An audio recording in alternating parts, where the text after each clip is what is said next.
wali oyiseko mu kintu abantu bambuuza ennaku zino ne bangamba Ruth, I think I can do a long distance relationship. Mpise mu long distance naye sirina gwe ngirecommending ngagikola. Weetaaga ng'omuntu gwo okuta abaana in that sense nti kati nga bwenzize kuyiiya abaana mbalekedde omwami. First of all, you have to have a reasonable husband. That is one. Omwana wange, that is when he got the crisis.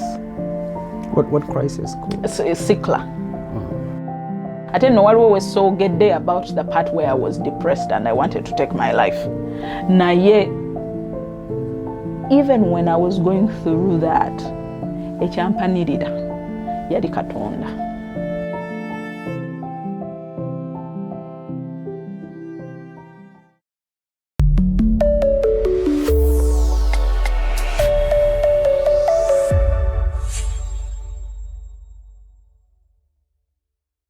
Omuntu yenna ng'oli eyo nga wali oweddemu essuubi ng'olowooza embeera tesobola kukyuka. Olugero lwa mukyala Kalema luyinza okukyusa endowooza yo. Wuliriza vidiyo eno ogyetegereze bw'oba gwe mulembe gw'okusosola aba channel yaffe teweerabira ku subscribinga because tukuleetera content asomesa, azzaamu amaanyi era ayigiriza.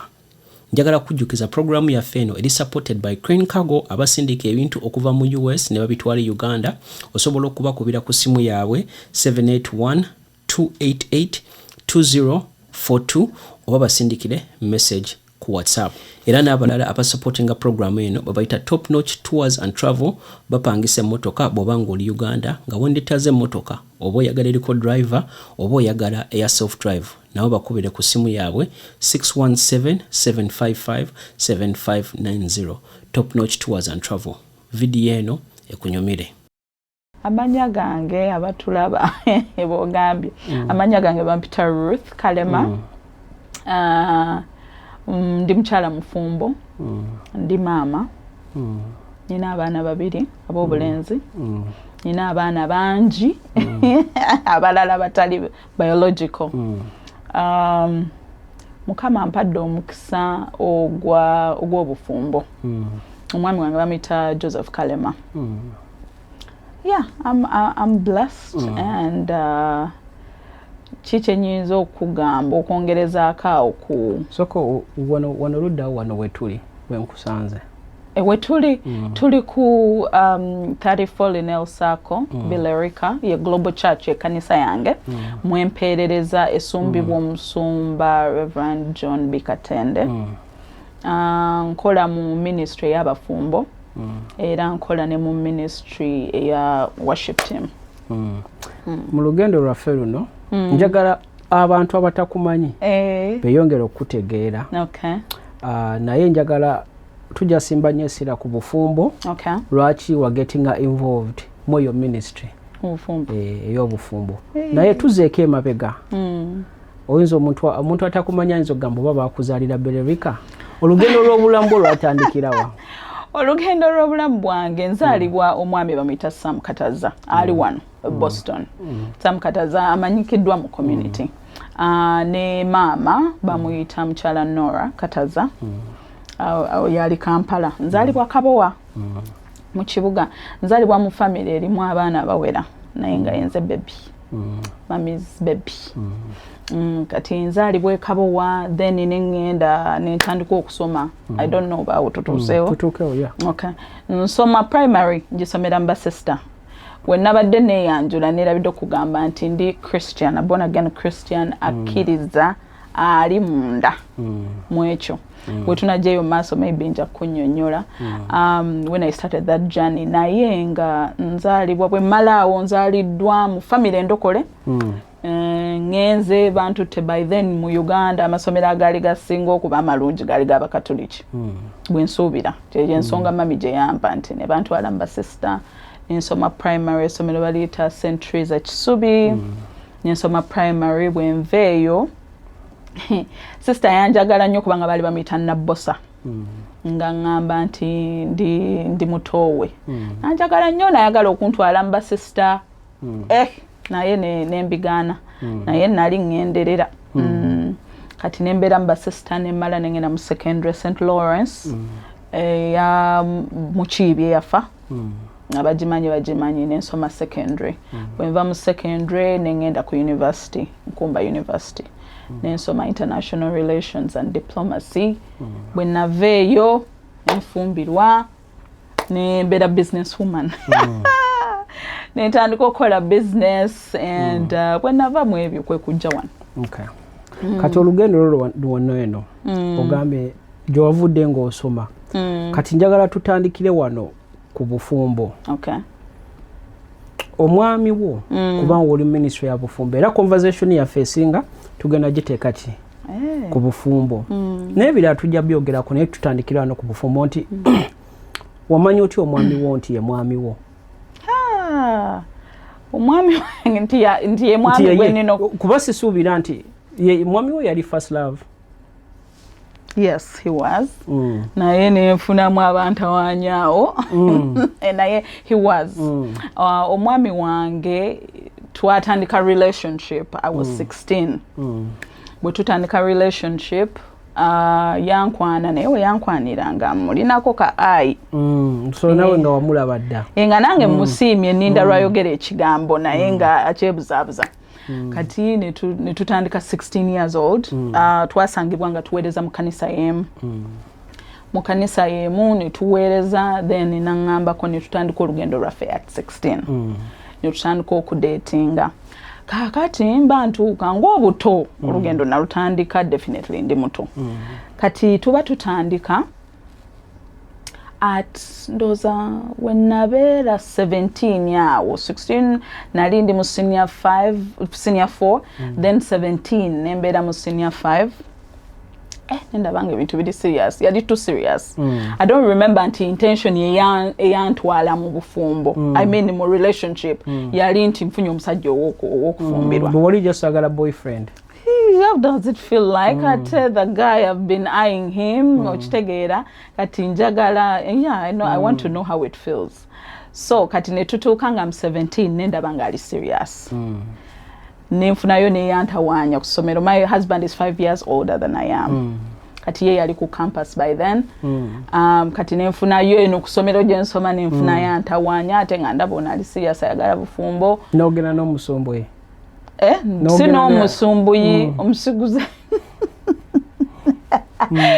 teyali musiguza as such naye yali angamba kati nga njagala okwetema kuona ali serious obuto kye bukola kati ne mugamba you know what you're too good for me and I can't go on with this ndi ku ssomero nangamba you know what you're not going to break up with me on the phone jangu bwonna jja mu holiday we'll meet breaking up nange ngenda holiday bwe yatuuka nenkala nnyo ne mugamba ate nga nkaba amaziga mangi nnyo ne mugamba naye ngenda kukyawa nambuuza nsonga ki ne mugamba you're too good for me nangamba okay nakita kakati bwe tu breaking up I think to breaking up omwaka awo guli kumpi kugwako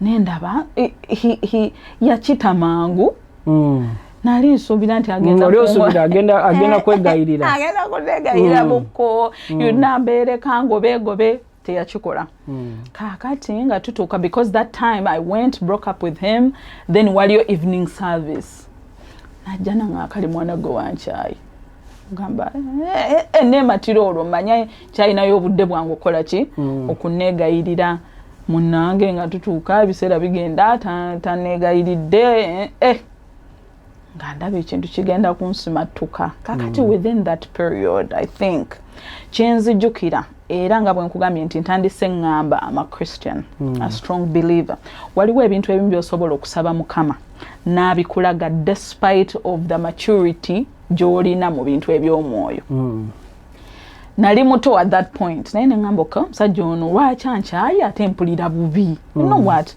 let me do what I'm supposed to do nga Christian nengamba mukama bw'abona omusajja wange ndagayo akabonero to cut the long story short waliwo ekirooto kye nafuna and all that and then n'abeera nga he had the exact same dream kyennyini kye yaŋŋamba nange kye nali nafuna so it was a confirmation to me nti you know what because nali nkisabye kati mu kukisaba kati awo ne ngamba okay kati now I know we are meant to be but how do I bring him back ne lwali lusooka 31st twali tusaba mu church yemu ng'ataleeta ne baganda be okusaba naffe one of my sisters in law najja n'asaba naffe ne mugamba ne twebuuza nga tuli ba mikwano kubanga yali yanyanjulako n'ewaabwe nga bammanyi ne mugamba nangamba ne Ruth bannange nga twakulowooleza nti mugenda kuwangaala ne Joseph ne mugamba kakati naawe namukyawako kati teyaddamu ne mugamba ye namukyawako ye yagenda bugenzi teyannegayira nako yadde that night sister wange oyo my sister-in-law bamuyita Kathy n'ayogera ne Joseph namugamba oli naalinze obeereko nekyomugamba so he came back and told me I think we want to be together and this is from that time 17 that was when I was kubanga twa breaking up when I was 17 nga nyingira 18 kati the beginning of 18 of being 18 that is when I made that decision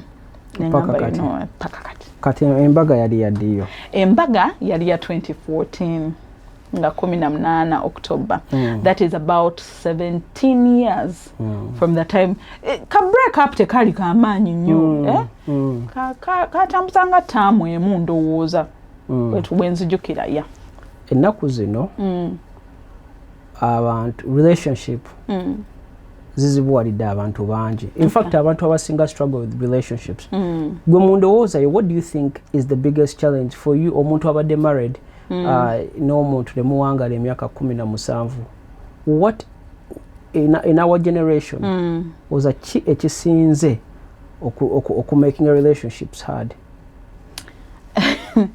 relationships are not meant to be easy kwegamba eziwangaala ate nyinza okugamba nti eyange okusinziira mu perspective eyange badde a little bit harder because apart from the relationship badde mpita mu long distance marriage ekyo nakyo nekikalubyamuko ku bintu nawe ojjatangazaamu oluvannyuma mu kati nakyo nekizibwazaamuko ku bintu naye nga relationships I think bwe tuba tuyingira especially bwe tuba abato tulaba relationship oba marriage simanyi oba otegeeza relationship oba marriage I think obuzibu butandikira ddala mu relationship ate bw'oyingizamu obufumbo I don't think it gets easier abantu abasinga era nga bwe nandikugambye nti twongera okulaba relationships oba obufumbo bwe tuba tuyingiddemu nga achievement obufumbo bulungi era bwakitiibwa era kirabo but it's not the end goal okitegeera nti gyogamba nti bannange empangudde finally mponye emitawaana gy'ensi mponye kino kati abantu abasinga twerabira omulimu ogujja with a marriage ne tubeera nga tufocusinga so much ku I achieved this perfect thing it better be perfect kati ne weesanga nga weerabidde omulimu gw'olina okukola for it to be perfect awo tusinga okusanga obuzibu kubanga gw'omanyi wafuna ekintu ekirungi so ekintu ekyokukolako kati twogereko waneeno ku long distance tunyonyolemu how that dynamic started to get you here wali oyiseeko mu kintu abantu bambuuza ennaku zino ne bangamba Ruth I think I can do a long distance relationship. Mpise mu long distance. Naye sirina gwe nji recommending ngikola. Because it is hard. Long distance ntandika ntya okulowooza nti nsobola n'okwawukana omwami wange. Family yange nga bwe nkugambye wano ninawo tata wange, ninawo sister wange, nina ba brothers bange and sisters elsewhere. But there is no salowoozaako at any time nti nja kuva Kampala. Takirowoozaako. Naye I'm a very yenze omukyala ayagala okubeerako nekyeyeekoledde oba asobola okugatta ku mwami ate bwe natandika okukola nga 16 still mu vacation ya senior 4 mami nanfunira omulimu mu electoral commission twali tuwandiisa abantu bano abagala okulondesa mami nanfunira omulimu bwe navaawo nenzirayo mu ssomero senior 6 vac era waliyo okuwandiisa nempandisa when navaawo nenfuna company bali bagiyita executive events nga by then I think UN was transferring their offices to Uganda nitubeera nga company eyo bagiwadde contract to help with conferences but delegates bichi kati nenkolera company eyo kwegamba from 16 nali nkola kitegeeza nnyingidde mu bufumbo as a working lady ng'omukyala asobola okwetuusaako buli kimu kyayagala oba omukyala agenda okugatta ku mwami akati kampani eyo nesooka neefuna bagitunda bagigula nefuuka far away events kati wemala okufuuka ekyo emirimu negisasika and all that ndi bufumbo kati I'm a person who will not wait for every little bit for a man to be able to provide. Kakati by then naina metroni wange nga already yamovinga wano. Kati nga twogera nampitiramu ekintu olwo ntandise okulaba nti I have to wait for my husband to even ask for the list of things. Yukira kati sikyafuna for the list of things. Nengamba, I don't like this life. Naye ne tutula wansi, we had this talk. Nemugamba, honey, I'm not used to this life. Sagala kubeera nga buli kimu nino kikusaba munyo bichi obuntu obutonotono. Nemugamba, what do you think of this idea of zengende obe ebweru? Nina metroni wange, nemugamba metroni wange yampitiddemu ekintu bafuna sente. Ngatate, I don't know whether abantu ababeera Uganda we just ignore when abantu ababeera ano batubulira expenses bayitamu naye mostly tusinga kuwulira nyingiza. Kati bwe yangamba ngandaba by then sente zezaba MP. Ngamba kino kiyinza okukola. Kati omwami wange nangamba, Ruth, I can sustain you. I have no problem. Nemugamba, this is not me. Nanzikiriza. That is one thing I really appreciate about him. Nanzikiriza nifuna. I have a friend of mine who was graduating kati doctor. Ne yali graduating nampereza invitation. Bampereza invitation nenfuna bana abantu abayamba abantu okujja mu conferences. Nangamba neda invitation tabajja kuwa ku graduation because you're not close family ate n'ennaku zino bamma even the close family. Nangamba kankuteremu ebya conferences. Nanteeramu ebya conferences. I got a chance nti gwe gwali omulundi gwange ogusoosa okugenda ku embassy and ne bampa. Yes, Jawan. Nga tonajja mu America. Buli muntu aina America gy'amanyi ng'akyali Uganda. Tukubiremu akafaananyi gwe America ki gye wali omanyi? America gye nali mmanyi mu kukula kwange first of all and my life obulamu bwange mpaka awo wenkugambe obulamu bwange tebwali buzibu at all. Actually waliwo nabeera ku university okwo nefuna sente ngapitirivu ngamba omwami wange nemugamba as a boyfriend wansala nemugamba sengezo sente wali ongambako nti banaye tukolemu kino ekyamakulu maybe we would be so far oba nandibadde naye nangamba ngwe nkugambe nga girlfriend kati nabeera campus nga I go organize boat cruises abane be Kampala tobulwawo aliwo we mugenda ne munyumira but I'm a person ayagala okwedira obulamu bwange kakati obulamu bwe nali mmanyi nti ngenda kuva mu bulamu bwe mbaddemu Uganda obutali bubi ate bubeere expanded nga ndowooza egenda kuba life nze abadde agenda ku kaato balance the boat ngenda kulya tunga lya ddala kati nga nsuubira nti byonna bye mbadde nnina eri bigenda kusigala nga birungi but at a bigger level kati nembeera ng'ekifaananyi siyinza kugamba nti nalina ekifaananyi ekya movies naye nga mmanyi nti everything that kye mbadde nnina Uganda ekirungi kigenda kusukkawo nnyo because nga ndaba it's America I mean. Yeah. Abantu abasinga batuuka mu diaspora waliwo kubanga tusookeramu excitement mbulira ku reality we are hitting n'ogamba we wategeerera nti bannange ebintu bye mbadde nnyina e Uganda n'obulamu bwe mbadde nnyina bugenda kukyuka eyo moment eyo ogijjukira the first week ekyo nakifunamu wiiki eyasooka bwe najja natuukira New York nentukire wa senga wange bwe yajja bampikinga ku kisaawe, actually cousin wange yampikinga ku kisaawe ne banteeka ewa senga wange bandagirira ku simu about how things are around the house. Manyo ogenda kusula mu kisenge bwekiti biki senga wange nangamba, and the next day the same cousin of mine nankima nantwala New Jersey wa metron wange mulabeko nga sinajja, my destiny was Boston, mulabeko nga sinajja eyo nensulayo olunaku lumu metron wange nanteeka ku bus endeete Boston. Kati ntuuka sister wange nga ngamba you know banteeka ku bus banteeka ku South Station, that was October, coldish naye sinyo. Nangamba bwoba tosobola ku accessinga simu, you can stop anybody no mugamba nti you know what, give me your phone jagala kuba kati wandike number wansi nenjiwandika wansi enamba nenjifuna then ninkubira omuntu nangamba olaba ki ndi wano ngantukira wa sister wange. Bwentuuka wa sister wange by then abaana be baali bakyali bato nga ate yeetaaga omuntu ayamba ku baana. My big sister is very, very generous person. Yategeera ekyandeese mu America nti kuyiiya.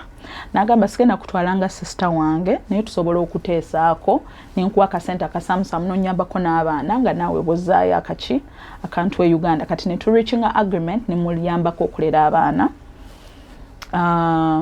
Then nga bwansasula akasente akatonotono. So remember ndeseeyo omwami ndeseeyo abaana babiri. Omwana omu namuleka who is now 10 namuleka wa mwaka gumu n'ekitundu. Owookubiri who is 9 namuleka wa 11 months. Nenzija kati jukira nina load eyo nzize n'abaana kati reality kicked in nga ngamba you know at America tugende tunonye ku bifo tutambuleko you know. My sister would come back at 11 because she was working hard. Nga akomawo at 11 nga akoye nga avaawo 5. Kakati nebuzaabuzaabwe embeera kaawe wakane ngamba is this the life? Kampala we twabeerera nga kintika butis nenkuba amasimu gange nengamba abantu you know what, are you in for this? Tugende bajja vas tugende wa nga mugenda musitukirawo. Kati nensanga ng'obulamu wano buli too organized for my liking. Buli too organized ebintu olina be planning. Temuba Uganda twali impulsive. Wano you're not impulsive. Ne bw'onakyamuka everybody is not impulsive nti bagenda kukwatira ku kidyeri mutambule. Kati nentandika okufeelinga lonely. Nembeera nga mbeerawo n'abaana kati ate n'ennaku y'okuleka abaana nejja. Kati bwenvaayo navaayo the 14th e Kampala. Bwenvaayo 14th, the 17th was my oyo baby wange we yali agenda okweza emyaka ebiri gwe naleka owogumu ekitundu. And then in November omulala yali aweza omwaka. Kati I had to organize all that ku simu. Kati ennaku enzita ndi na America gye nali nsuubira si eyo ate nina okutetenkanya n'eby'e Kampala. Kati reality mweyo week actually bwe nali ntegeka kubanga bwe mba natuuka wano on the 15th nga ate waliyo birthday ya 17th wadde nagikola ku that weekend ng'already ntandise okulaba ekintu nti ekifaananyi si kyekyo. Kati omwami ono bwe wali omuleka e Uganda wamulekera ani? Omwami namwerekera namulekera ye nemulekera ne Yesu. Namulekera ye nemulekera ne Yesu. Lwansonga omwami wange twateesa era ebigambo byali bingi. I feel like Mukama yansaasira nti saayina budde nnyo ku processinga visa nagifuna. Kati jjukira nkugambye company yali yafa naye I had gone and started baking. I was a business person nga nina edduuka mu kibuga nali nagendako China kusuubula biki.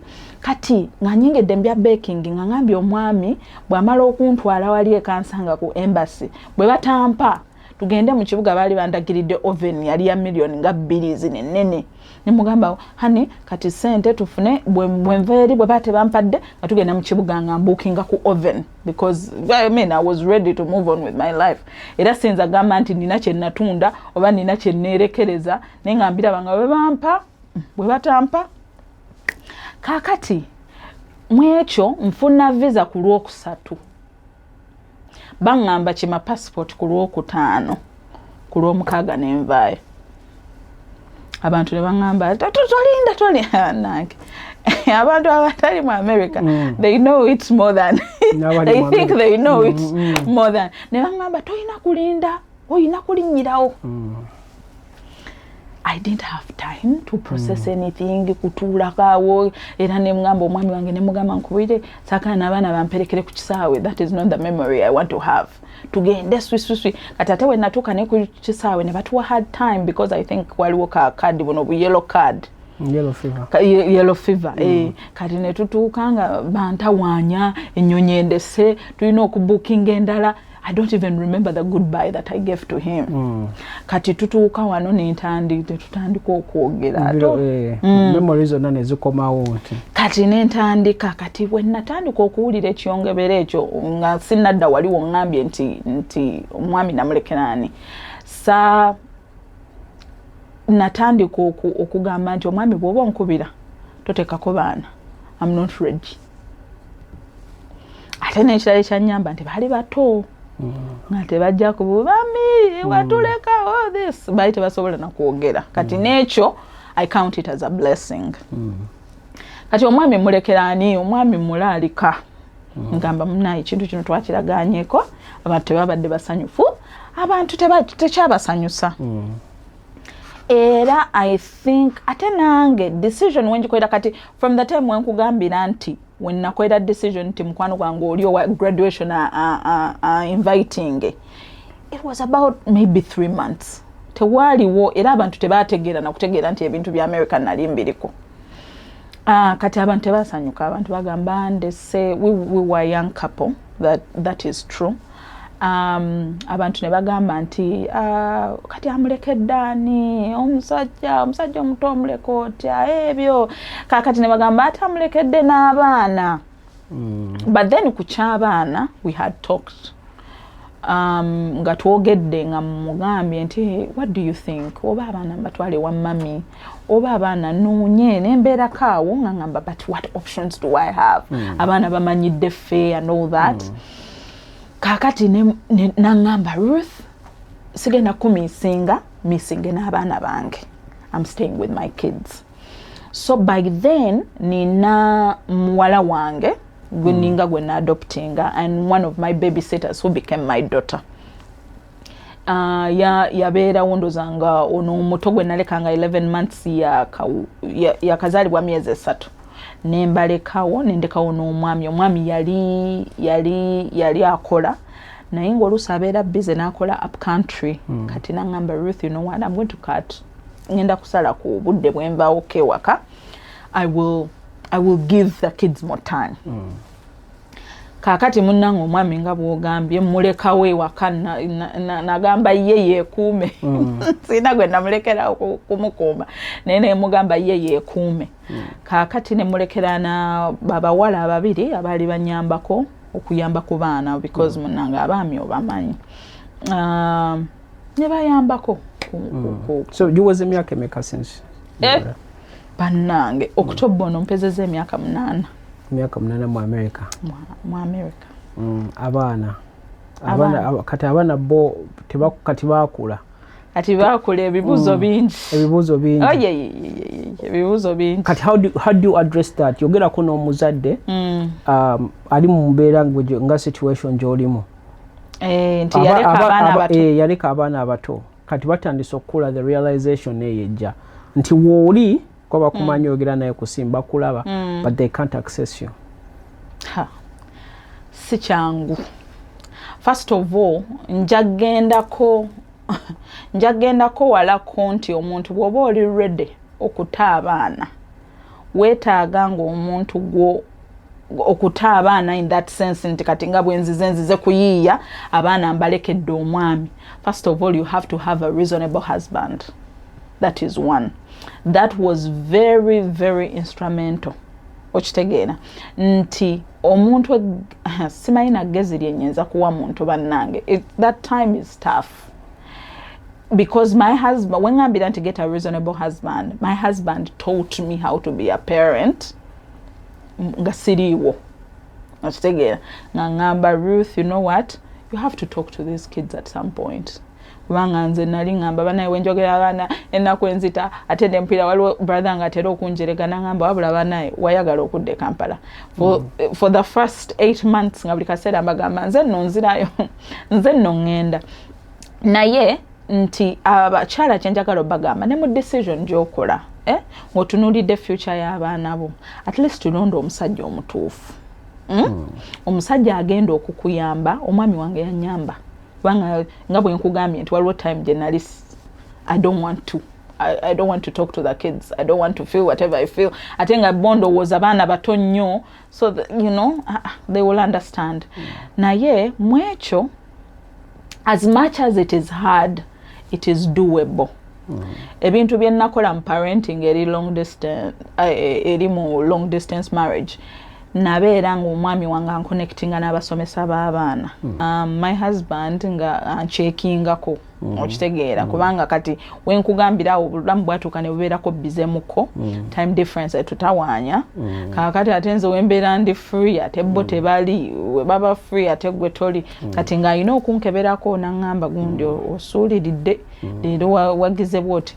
Naye nenfuba kubanga abaana baali tebannatandika kusoma, naye we batandikira okusoma.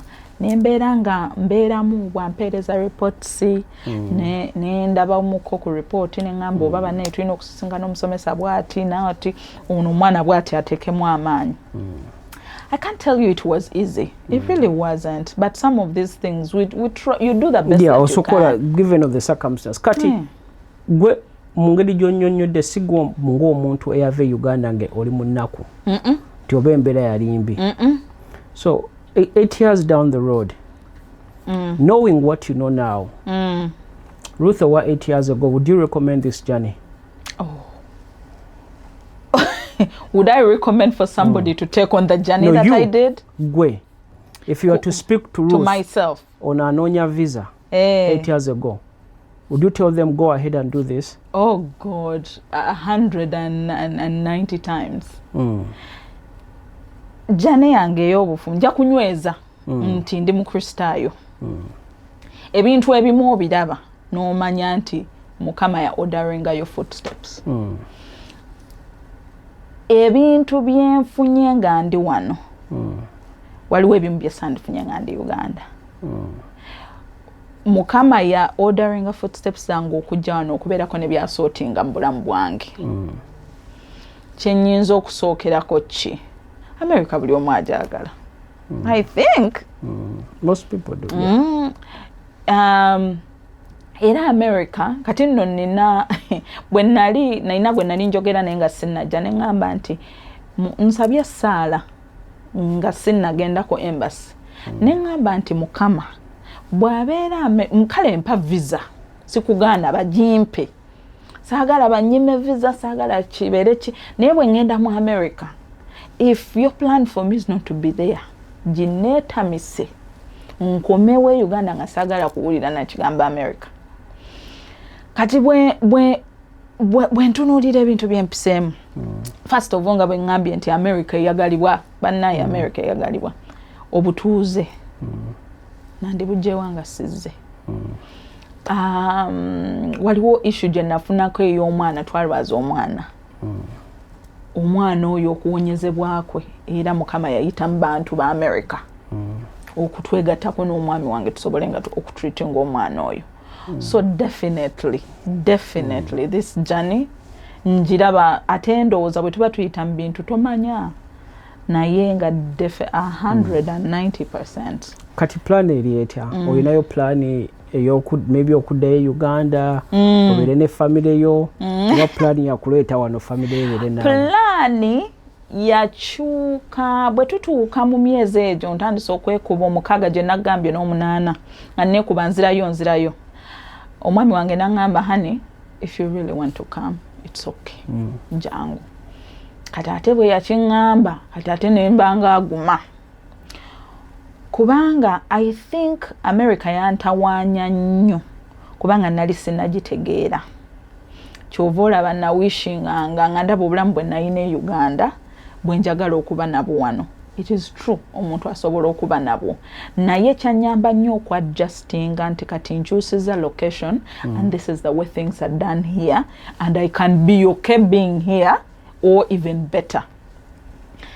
Kati bwe mpisa myezi gino 8 nafuna omukyala ku church era tumuyita Senga Kathy mukwano gwa daddy we nasooka ogenda mu church ne bamuintroducingira yaŋŋambirawo naŋŋamba tolwawo goba ku bintu tandika ogoba ku bintu oleete famire nesibifaako nnyo kubanga nali ŋŋamba nyinza okubaawo nyinza obutabaawo kati bwe mpisa emyezi gino 8 nentuula neŋŋamba omwami wange nti no you know what there is a possibility tuyinza okugobako nembaleeta omwami wange nakkiriza kati mu kukkiriza ne tulagaana nti mu myaka 5 bwe waba tewabaddeewo kitambudde nga nzira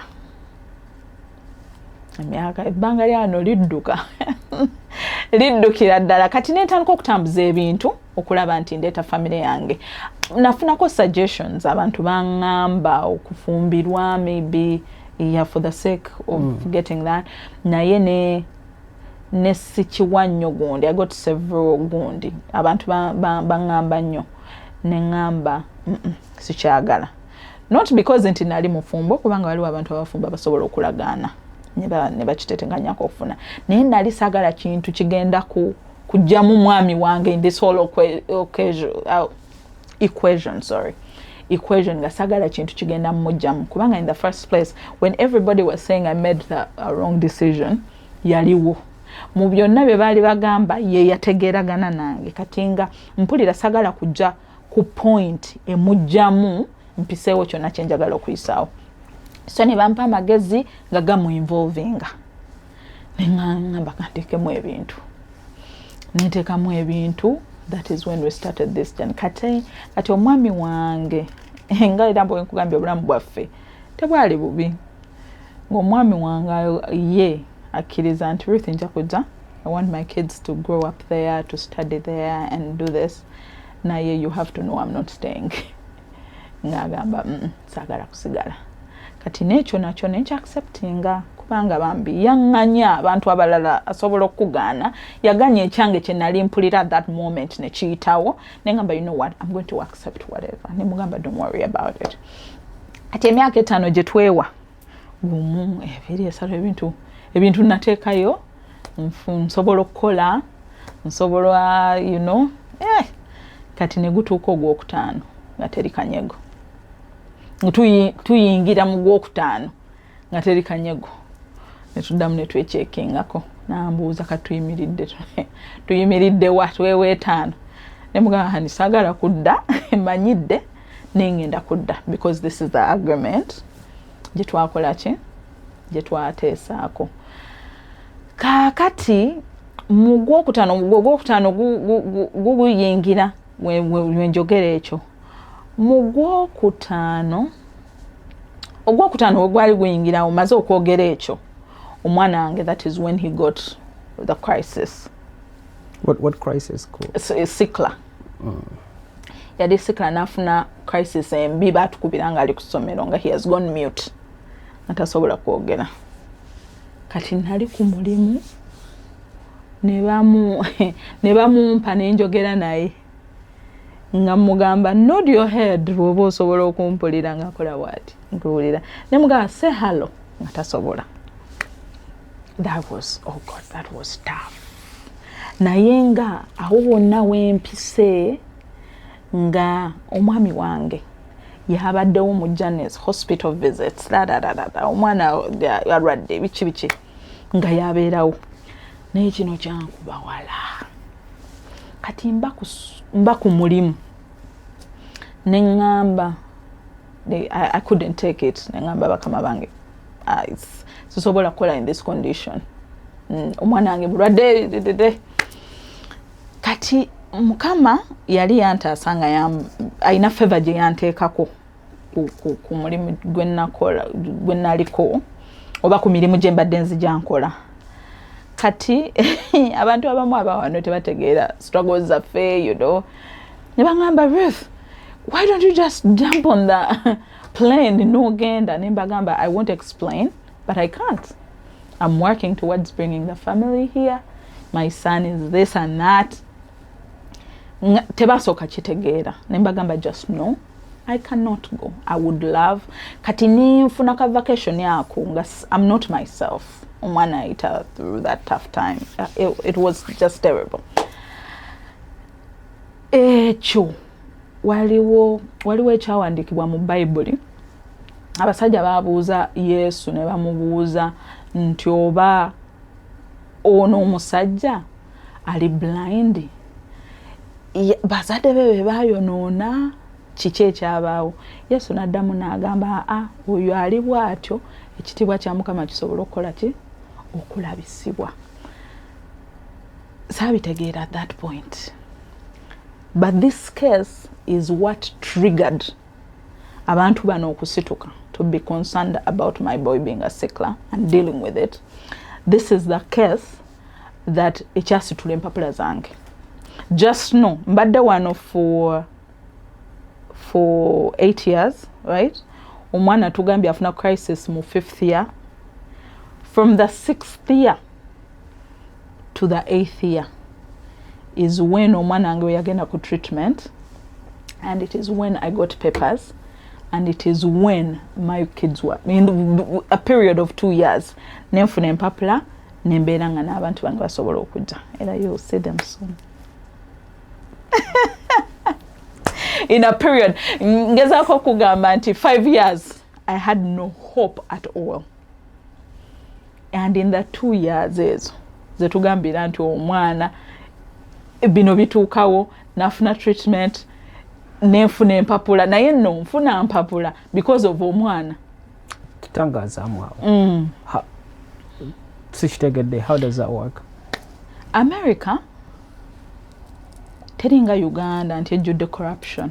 Okitegeera? Naye America connection naye ekola. To have connections. Kakati omwana bw'alwala nkugambye bakama bange basituka. Bwe twategeera nti omwana sickler before this whole thing happened, me and my husband twayogera ne tugamba, you know what, let us put everything on hold to focusing ku health y'omwana. This means saving as much as we can okubeera nti tukola ku ky'omwana okuwona. Kati ne tubeera nga tulina savings zaffe concerning that. Kati wano omwana bwafuna that crisis, emirimu gimbuze ebiki bambuuza what is happening, ne mbagamba omwana kino na kino na kino, ne bangamba what can we do? Ngamba simanyi, I don't know what to do. Ngoro idea nayo gamba nti omwana bamutwale India tenajjawo. Kakati bano abalinga bakama banga bafuuka mikwano gyange ne bagamba, you know what Ruth, manyiyo nga bakwatagana, manyiyo omusawo ku Children's Hospital, maybe abaana tukoleki tulabo baba muleeta wano ne bamukolako wano ku America.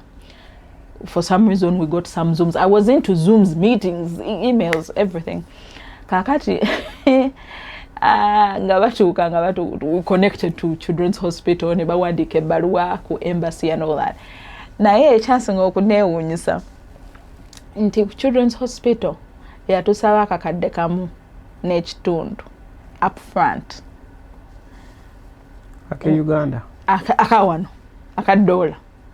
Nali sikiwulirangako. Akakadde kamu n'ekitundu up front. Tebannalaba mwana. Tebamanyi oba bagenda namutreatinga naye nga bagamba you have to put that money up front. These women almost went crazy. How is that possible? You know, when you're here and you're getting insurance or bakujanjaba buli choyagala tomanya how things are for international patients. Ngamba kakade nenkuba kuba monenga newe baba mfuni data bagampa nzire Uganda. I didn't say that. Nenkuba kuba mnenga ne baga anti kati mumpeka atana kakade mukeso nywe hangene nzijanja bo mwanange ngamba ngampitawo kati that chewunyisa nti abantu bano bangamba Ruth, can we start a GoFund ojitambuze bantu? I'm not doing that. Nembaga sigenda kola GoFund nibatandika GoFund ewaabwe mu bantu baabwe kati they were ready kubanga bangamba nti this is crazy. I wish batusabanga oba 5 twandisasudde. These are people that are even willing to okuwaayo emitwalo 5 for you bwata bakatonda. Kati ne ekyo ne kivaawo kati bwe twamala bakwataganye ne bakwataganye nabo Children's Hospital ewandikidde embassy ebalaze. Omwami bwe bagenda ku embassy ne abaana jukira bali babagamba ndi wano ne baba ma visa ne bagamba bwe munagenda yo bona amala okuwona mujja kusigala ne baba ma visa. Kati bwe baba ma visa nga tuba tuli awo for some reason mulamu wange, I don't know how some of these things are divine. There is something that I cannot really explain. Nti kyajja bwekiti kati mulamu wange omu nafuna call from mukama we okumuyambako okutwala omwana India omutreatinga. Kati bwe yavaayo nasigaze namba babayita ba interpreters, nasigaze namba yoyo interpreter najja naye Uganda. Kati bwe yawulira kubya omwana nagamba nina interpreter bamuyita gundi ne gundi musobola okutwala omwana India. Kakati jukira bano bali eno bagamba America yatumye biki banange anything mbandi awo ngamba banaye kati nno gutuse gwe India. Omwana tusobola omutwala India. Nebangamba what does it take? Biki tunonyerezaawo sabo abazungu ino bawa accountability no balage ekintu nti kiri legit anyway, which should be for everybody. Kati munange cutting long story short tugenze India. Omwana bamututte okumujanjaba. Kati jukira ntambuza empapo kati olwo omwana period eyo gyaba agenda okugenda India bamujanjabe bano bwe basitula omuliro ebagamba mukyalo n'abadde wano tinga tebakikiriza nti mbadde wano for 6 years nkitegeera ne bagamba by then yali 5 zigenda mu 6 ne bagamba abadde wano for 6 years talabanga baana be ayina omwana we mulwadde ne banfunira actually lawyer gwe nali nafuna ogoba ku bintu byange ne bamujjawo ne banfunira ba lawyers abalala. Ba lawyers abo ne baba connectinga ne office emwe nnene mbandi awo nga bampise ku interview ene yokumpe empapula nze kubanga jukira olusi basooka kuwa nga tebanna kola ku kya family yo. Kati mbandi awo nga bampita ku interview nga nkankana ngenze ku interview biwanvu yejukira it takes another period okubeera nti ate bakuddamu tuli awo tuli mu struggle kati or by then bali bano tebannagenda India naye nga tukyamanya process edwaliro lisaba sente meka kibabwe ekiti process ebeetya bwe bamala nga banzikiriza nga bangamba you know what tukukkiriza ogenda kugamba okutandika jane y'okufuna obutuuze bwa wano naye oba kukkiririza ate si wofuna by'olina okola ki okutambuza nti oba green card or something. Kakati tuba tuli awo nga banzikiriza nga tutandika ate olugendo kati biri bidduka mangu kati nga bagenda kati nga tulina okukwata ate olugendo lwaki sinafuna green card nga bangamba Ruth tewali ngeri abantu bano banjigiriza ekintu they don't settle tatuula awo n'agamba bino bye tuwulira oluusi tusinziira na ku bintu abantu abalala bye batugambye noga baŋŋamba bwe natuuka Boston baŋŋamba ebintu biba bwe biti n'otuula osinzidde ku kigambo ky'omuntu gwe wasooka okusula naye okitegeera tetukola kunoonyereza banjigiriza ekintu kimu they always want a second opinion always kati ne baŋŋamba kakati Ruth bw'oba ofunye kitegeeza ki nembaga nsimanyi kyekitegeeza ne babuuza ne tugamba naye nja kubuuza ne mbuuzako awo abantu biki ne baŋŋamba waliwo osobola okutambula ku kipapula ne bw'oba tonnafuna green card kati engeri gye kirimu humanitarian good osobola okubeera ng'otambulirako ku kipapula and all that ne bangoberako ne ŋŋenda e India kakati ekifaananyi kye nayina ekyokusooka okulaba abaana bange nvudde mu America kyali kya mami jangu tukugwe mu kafuba mukama bwatutsi bwe yali yakibala omwana wange we nasooka kati olwo I almost went crazy naye nga kati olwo bino byonna bihappeninga ngobako byempapula ncoordinating abe India I have to support my husband because yaliwo kati you know I don't even know what he's feeling kati bwenvayo bwe baŋŋamba bwe bagobako kati nzize ng'omwana ali on and off agenda because bone marrow transplant is not an easy procedure obulamu bugenda era bwe yali agenda babagamba mugende mulye mugende munywe mweyagale because you know kisoboka okubeera nti omuntu ayinza obutava mu ddwaliro kakati ne tugenda kati bwe mmala nenjoyininga naye nali nfuna amasimu mu eyo period omwami naŋŋamba Ruth saba omwana ali bubi omwana sometimes tali responsive tali you know kati we nasooka okulaba omwana wange era tata waŋŋamba nti ekyasinga omuwa essuubi n'okulwana is the hope that mami yali ajja yabeera mu ddwaliro myezi 2 nga tebafuluma tebamukiriza kufuluma n'omwami babagamba we muyingira netukola transplant teri kufuluma teri kufuna mmere ya bweru teri kola kino naye omwana buli olukera ku makya bamugambye abaana obamanyi by then omwana wange yali 8 years ng'abuuza where is mommy coming is mommy coming olwono tuli ku struggle tuli najja sijje kakati n'ekirala challenge twafunamuko nti India tekkiriza abantu kutambulira ku travel document waliwo ensi nga tezikiriza travel document India yali emu ku ezo ne baŋŋamba tetuzikkiriza I don't know what happened ebintu ebimu wenkugamba nti I don't know wekitwale nti it was divine I don't know what happened abantu bano bansindika ku embassy ye India in New York bwe natuuka bambuuza UN ne bampita for some reason ne banteera mu kubanga travel document kalinga kagundi ne banteera mu visa yaabwe naye we were back and forth njaga oganto olugendo terwali lwangu naye back and forth ne wabeerako n'abantu beboogera nabo nfuna visa eyo nengenda kati bwe ngenda abaana bombi bagenda because owomusanvu oli yali omuto ye yali donor then the 8-year-old kati ngenda okutuuka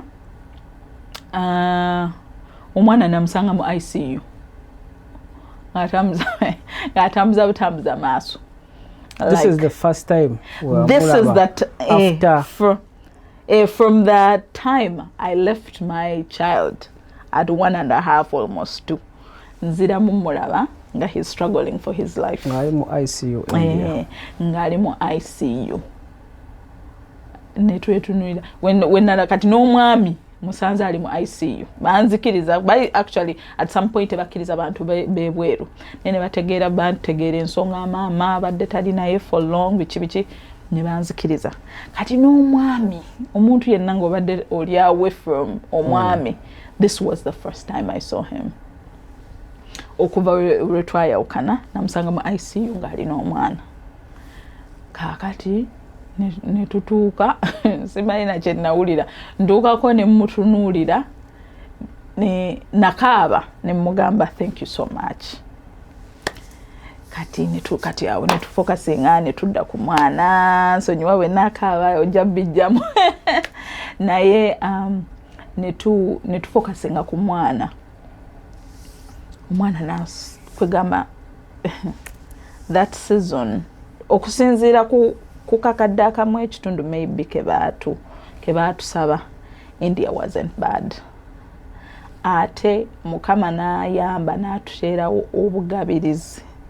Bwe nali India, finances were unlimited. Kyenyinza okugamba.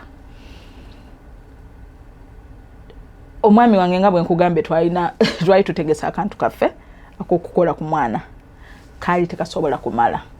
Naye nkulaga nti Mukama bw'abeerako ne byakukolera. It was unlimited. Kali tetwakakwatako. Abantu ne bangamba, Ruth, we want you to worry about other things.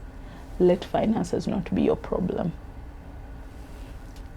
Nga tugenda mu ddwaliro because mu ddwaliro wabaawo unexpected, kati afunye crisis, ate baabala kino, kati bagambye ali waliwo we yatuuka nga tarespondinga. Ekirala challenge nafuna newuunya n'okwewuunya. Abayindi ba experts nga tebamanyi yadde n'oluzungu olugamba what's your name.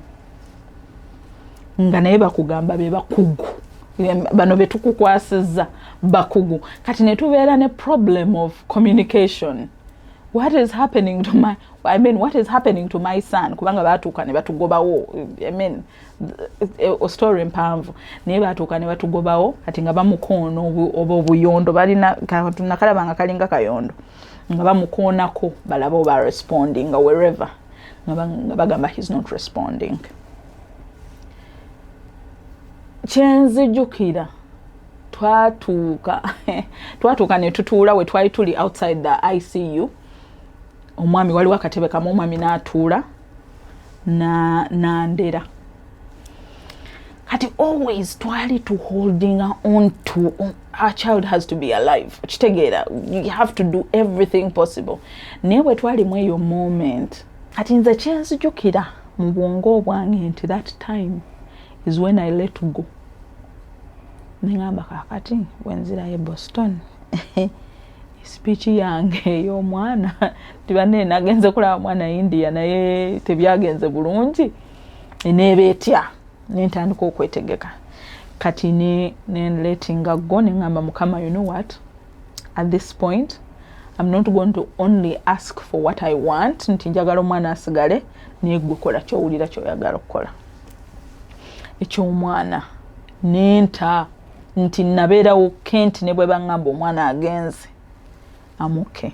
Kati omwami wange naye kyenzijjukira emyezi gino ebiri kubanga nze mutuukako nga babaddeyo omwezi gumu ne weeks nga 2 teyakaabako era buli bwe yali awulira nti omwana bamututte mu ICU responding nga nkubira essimu gatangamba naga nti saba owulira buwulizinga ali mu nnimi nga kakati wano kakati awo we yakaabira nga we twatuula katebe nangamba Ruth omwana wange my son ne mugamba honey it's okay kiri okay. Kakati for some reason omwana oyo akatebe kwe twaliko waliyo omwana nga mutoko alabika yali mutoko ku waffe ne amaaso gange ne gagenda ne mugamba bebe laba omwana oli bannanga omwana nga alina ekyuma buli woolaba namulaba nga ali mu byuma back and forth. Kati bwe twabuuza abasawo nembuuza bunaseza obumu bwali bumanyi kuuka akazungu akatonotono nembabuuza oyo omwana abadde wano for how long ne bangamba abaddewo bwatyo bw'abadde emyezi 4 ng'omwana ali mu koma. Mu mutima gwange ne wabaawo ekijja ekigamba you should be grateful nti owo tali bwatyo. Omwami wange mwebaza. I wasn't emotionally ready for whatever was going on, it being the first time nti omwana wange mulabyeko. Ate ninayo owokubiri eyetaaga naye okulaba ku laavu ya mami atali mu ddwaliro. Kati omwami wange we natuuka n'angamba, you know what Ruth, ono right now ali unconscious, tali responsive, genda owooli ku budde ategeera. Bwe nafuluma ne tufuna obudde ne tugendako mu paaka.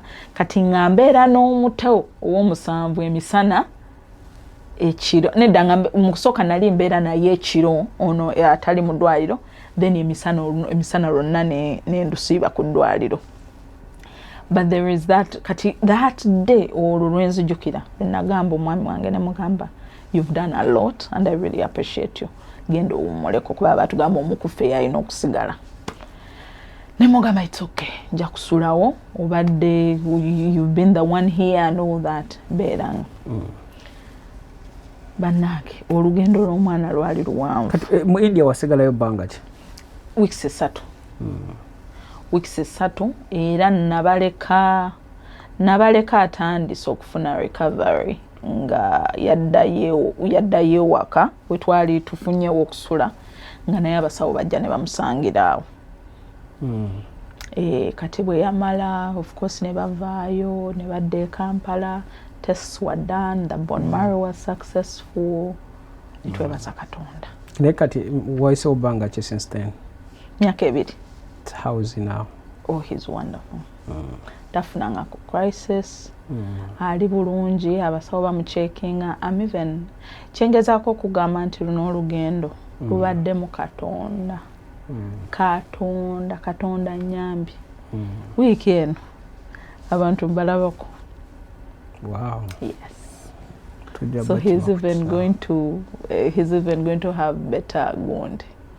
Better care n'abaana. So eky'omwana nga bwe tutera okugamba nti what the devil meant for evil, God turned it around. Omwana yaliwo n'awonyezebwa, simanyi ntegeka ya Katonda oba yakikola bw'atyo tusobole n'okubeera nga America opens up for us, kubanga ensonga y'omwana ye yaleeta nze okufuna obutuuze even my kids coming. Omwami akyali kweri idea gye yaliko nti yajja naye tagenda kubeera oba ebirowoozo byakyuka? Ebirowoozo byakyuka muko, but I'm very respective of that decision. Omwami wange muweereza, alina obuweereza, ate obuweereza obwo bebi waffe kubanga yakatandika. Ojjamu otugambira naffe wano tulinawo obuweereza. Nti ali tulinawo obuweereza. Naffe era tuweeyo. Obuweereza bwo weebuli era bukolebwa era buyina abasumba baabwo. Tekijjaako nti oli mwana we. Ate era ndowooza tetuweereza mu ngeri emu. Kati alina omwana w'okulabira, sikyogera nti kye kinaaba kimugjawo, naye siyinza muteekako restriction because I understand his destiny. And I'm ready to respect that. Ate ne we yali siwaali kati. Mukama kwegamba alina wamujja. Ate n'ekirala kye nnyinza okujjukiramu, bwe yabiŋŋamba yabyogeranga nga buli we njogera ekyempapula nga kiri kyasoosa. Jjukira mu byonna byokola, jjukira nti nze siri wakusigala. He didn't have any problem nti ajja abeere naffe for 6 months and then leave. Naye he wasn't, and I wasn't ready to push it. Kubanga nali manyi, you know what, I had my test of it. Sisuubira nti kigenda mubeerera kyangu. Kati bwe navaawo ne ngamba ensonga eno sigenda gireetanga mu mboozi, kanjiteeke ewa Mukama. Turn around, munnange yatuukawo, I didn't even notice. Nagamba maybe naye ate si yeewo okusiba akakalaawo nga tali. Ate Mukama n'atuyamba nti engeri ye gyagenda okujjamu ate si ye yange okubeera nti amala emyaka 8 nga tazzeeyoko. Naye kati plani yo kuba waliwo episode ze tulina ku channel ate ezoogera ku parenting. Noza tujja ku revisitinga mu ndoza emyaka ng'ena twavinga that discussion. abaana okujja ku myaka gye bagenda okujjirako myaka nga 8 awo 9 bagenda kuba beetaaga okuadjustinga mu ssomero. That's right. Bw'ekyo ekintu ekyo wekirowoozaamu today with the knowledge you have, how do you think that's going to work? Adjusting with you, staying with you full time and school. How are you preparing for that? I'm prepared. 8 years are enough for me to okulumba kyonna ekigenda okujja. I mean, what I went through nga siri nabo, I can't even compare to the unexpected over the uncertain. Nti nga bwe nakugambye nga ntandika ekintu eky'obufumbo kankigeraageranye ku kubeera omuzadde. Omwana bw'ajja olaba kirabo, oyinza obutatunuulira assignment eriwo ku ky'omwana. So assignment gye ndi ready for. Nti I'm not going to send it wajja kubaawo difficult times where I think, oh God, this is heavy, but I'm more intentional on remembering. I have something to compare with. I have something nina kye comparing mbaddeko nga sibalina. Kaakati ate siyinza kubafuna ate nenjagala okuddayo eri. Nti nkimanyi okusinziira ne ku balala kye mpulira boogera si byangu. Ye waliwo ekyangu mu kukula. Tewali kyangu. Naye nyinza kugamba nti I'm ready for it. Mpozi adjustment oba ku side yaabwe gy'obadde ongamba oba eyange? Kubanga bo bato kyanguwa. They will never ever think about it. Teri mwana wa myaka 9 agamba ngenda mu America ngenda ku adjusting atya mu school system. Ye obulamu bujja playing out. Yeah. I'm ready for it. Olugendo olubadde luwanvu. Naye nga twebaza Mukama. Olinayo akatale ke akagambo koyagala oba okuzaamu amaanyi omuntu manyi abantu bali mu stages za njawulo mu bulamu. Oli wano Berika. Family was expecting her this week. Wali ali Uganda. Alinda interview ya visa.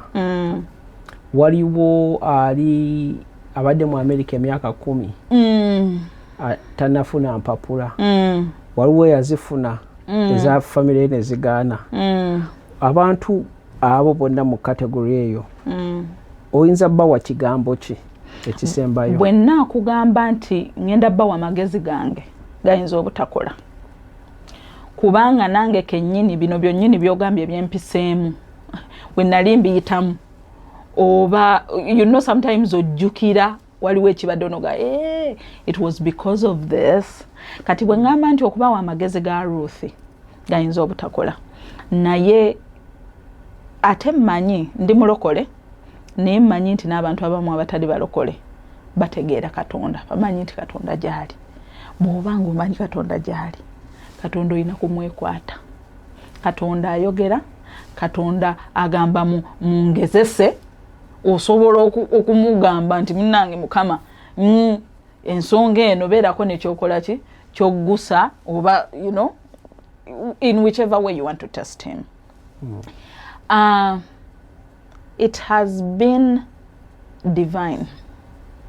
It has been the grace of God. Grace njitegeeranga kubeera nti Ruth wempise nina abalala bangi nnyo abayita mu lugendo olwo, naye ate nze nduyiseemu smoothly okusinga abo abalala batambulira mu lugendo olwo. Waliwo ow'emyaka 10 nga gwogambye waliwo alinze visa. We all pass through that tough time. Nyinza obutannyonnyola muntu nnyo nti you know what, you can go through this tough time. Ate no waliwo we soogedde about the part where I was depressed and I wanted to take my life. Naye even when I was going through that, ekyampanirira yali Katonda. Kubanga everything kye nali ndabako mu maaso agange kyali either kijjawo obufumbo oba kyali kijjawo obulamu So I can tell you it is only God that sustained me. Nesiganga Katonda ate ndowooza nenkitegeera nti kyekyoka ekipanirira. Briefly, when nzira kemabega, the time that I was depressed, nafunanga relief nga njifuna ndi ku kanisa wokka. Naye nga ne bwembeera ku pate, ne bwembeera oba bankolera birthday, nga depression enkavarenze. Nga ate nja kuseka. Depression jinyoleko ku muntu adagimanyi ebeera nga ki bulwadde. Siyinza agamba nti ku side yange bwali bulwadde. Kubanga gwogambe wabekamikako ne suicidal. Yes, it was vivid. It is not something that I shared a lot with people. Naye omwami wange yakitegeera. And wow, simanyi bwenyinza kunnyonnyola kyanzijjukira, it was the timing. That feeling came at a specific time. Era nga bwempulira nga kizze, it was like an urge of, now what do you have in life? You don't have your family. What is this? Nenjagala okutwala obulamu. Naye kati nga wenayogeranga n'omwami wange nga mugamba kizze. Nga bwe mugamba nti kizze nga ategeera. Naye people can be depressed nga basmiling nga everything was going on well, considering job-wise. Sente nali nzifuna, sente nali wano mbulamu nga. I was lucky nti even here, nasanga kwa softer ground. Kubanga daddy yali wano, sister wange yali wano, my brother joined me. Really, nga family weeri n'abantu abalala, cousins and friends that were really supportive. Naye depression we yankwate yo, for some reason nga mpulira njagala kujjawo obulamu. Yanzijukira statement je nagamba omwami wange ne mugamba nti even being with you, kubanga mugambako ne mugamba ndowooza ku baana bange ne ngamba I can't do this. Ne mugamba nti ne bwe nandibadde nnina ggwe, it wouldn't stop me from doing this. Naye nga nali nkiwulira bambi nga tekinnyonnyoleka. Saagendako wa musawo nti treating a depression. So nkitwala more of, it was spiritual. This is not kusinziira mulala kyayitamu naye nze kye nali mpitamu. Ekinene nnyo omusawo kye yankolera, bampaako ku ddagala nga linkuba. Kati nga kubanga nali nkugambye time yali yeemu, kati ngambaza nembaza nti kati ndimira ku saawa weziti nga naye welinkuba nzukuka musanvu ez'emisana.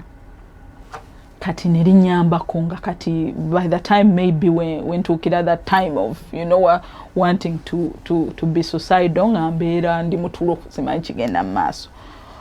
Omwami wange yali very supportive, very supportive. Naye Mukama nanyamba when nategerera nti kyali kirala, ebintu bino bitulumba nga bina destiny yo gye binoonya. Kati when nategerera nti kyali gundi sagenda ko mudwairo nti banyambe banteeke ku antidepressants biki and all that. Naye kyamala ne kivaawo, ate tekyavaawo because kati nno omwana walwalira, I wasn't depressed anymore. This was even before. Omwana walwalira netugenda mu ebyo, I wasn't depressed. Kati ebyo byonna ngenda obiyitamu, Mukama nanyamba. Obulamu bwange Mukama yanyambye. Akantu ketayogeddeeko.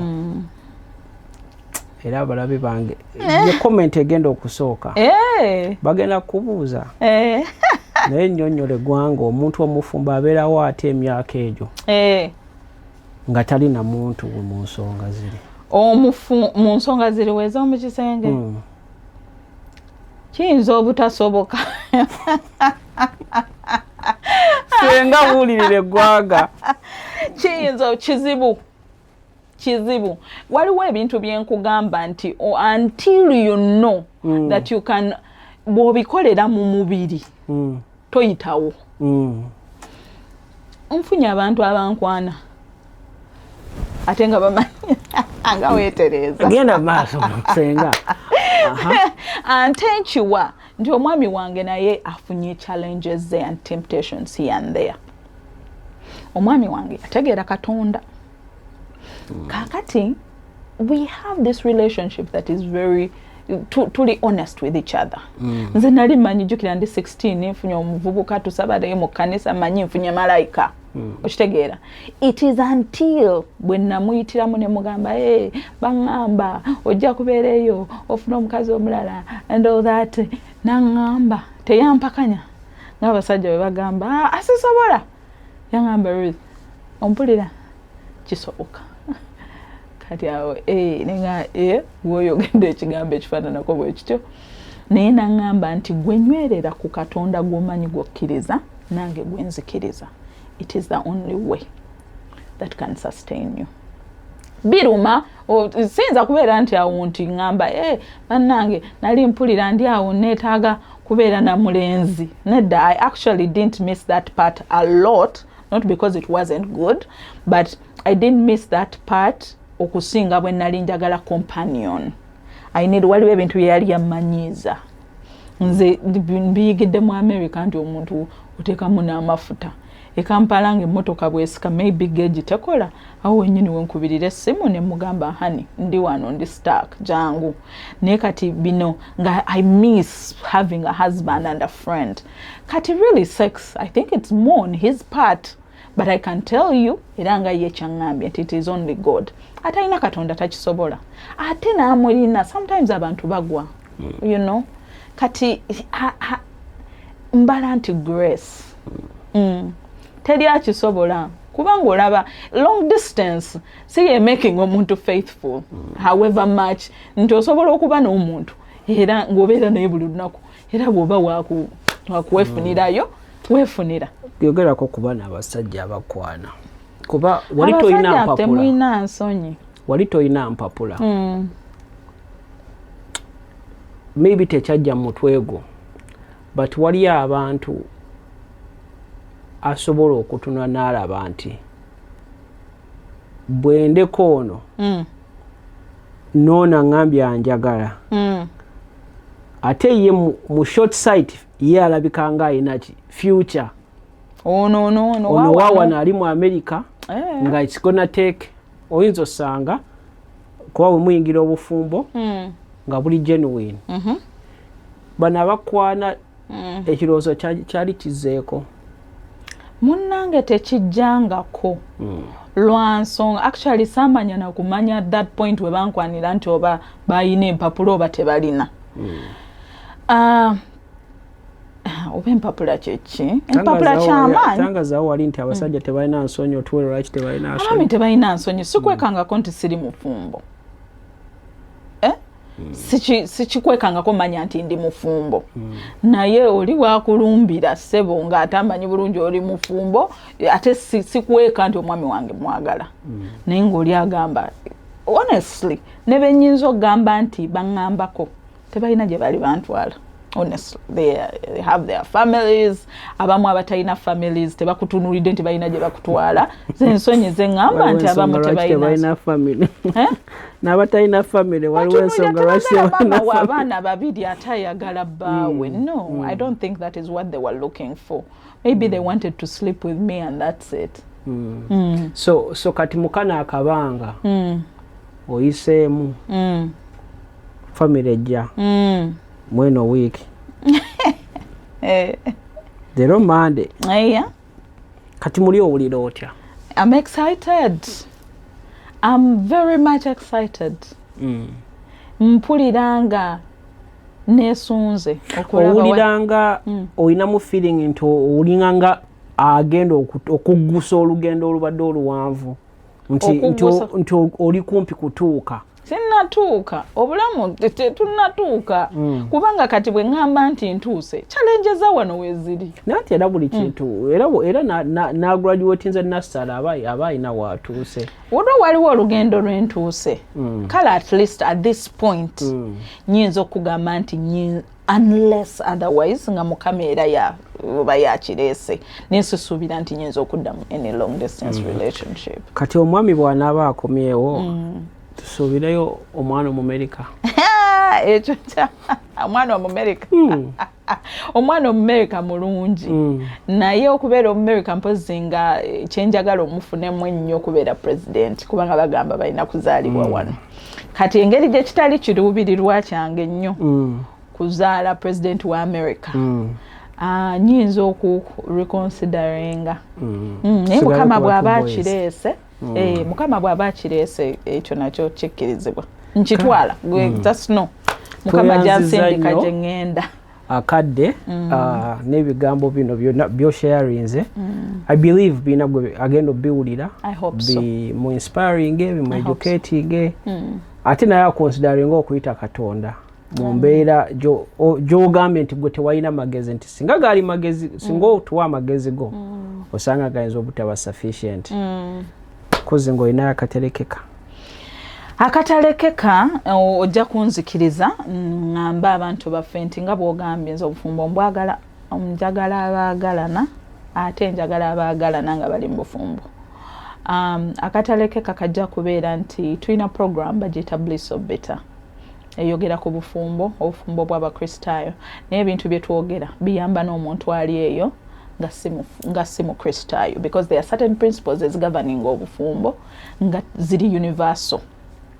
So nsaba abantu babeere nga bawuliriza program, nsaba abantu bajje ku program. Tuyina YouTube channel, tuyina Instagram, babeere nga they follow us, twogera ebintu eby'ensonga, abantu mu comments zaabwe naffe mwe tuyigidde. And you know what? Life is short and life should be good. There is no reason why we complicate things. Obulamu bulungi. Amen. Amen.